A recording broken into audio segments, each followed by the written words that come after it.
In this video we continue with evaluating limits algebraically, and we come to problems 61, 62, and 63 and 4. And these all have this unique symbol, delta x. Hopefully everybody remembers that delta x refers to a change in x. And these particular problems are setting us up for where we're going.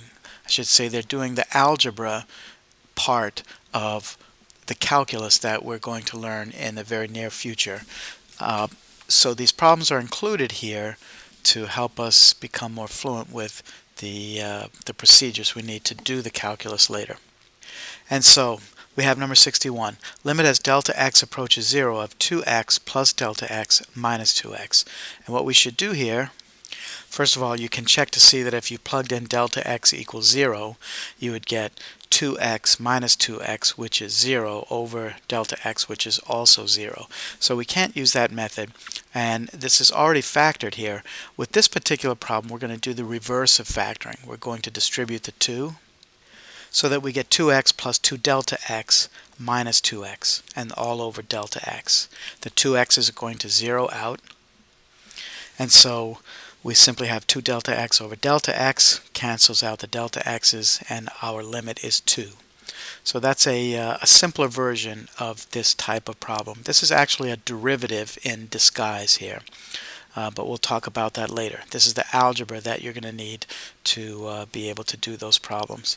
Let's look at number 62. We have the limit as delta x approaches 0 of x plus delta x quantity squared minus x squared. And that's all over delta x. Now I won't go through. You could plug in delta x equals 0. You'll see that you get 0 over 0. There's no factoring that can be done here. There's no rationalizing. But what we can do is multiply out, simplify, and see what we get. So I'm going to multiply out the x plus delta x quantity squared. When I do that, I get x squared plus 2x delta x.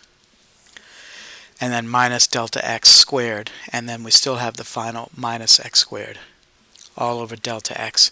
When you've done this type of problem correctly, everything in the numerator that doesn't have a delta x factor should go away. And as you see it does, the x squares will 0 out, and we'll be left with 2x delta x minus delta x squared, all over delta x. From this we can factor out a delta x that we'll use to cancel with the denominator, and so our numerator becomes delta x times the quantity 2x minus delta x all over delta x. You can see that the delta x will cancel, and we'll be left with limit as delta x approaches 0 of 2x minus delta x. Well, the delta x goes to 0, and you'll be left with just 2x there.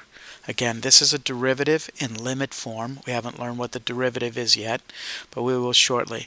But this is the algebra that you need to get through that. Now you can see here with the previous problem, 61, we ended up with a number. The limit was a number. Here the limit is going to change for every value of x that you use. So if you used x is 1, you'd get a limit of 2. If you use x is 4, you'd get a limit of 8, etc. So the limit varies based on the x value. Alright, so number 63 and 64 are a lot more algebra work involved in them, and I will continue them on the next video.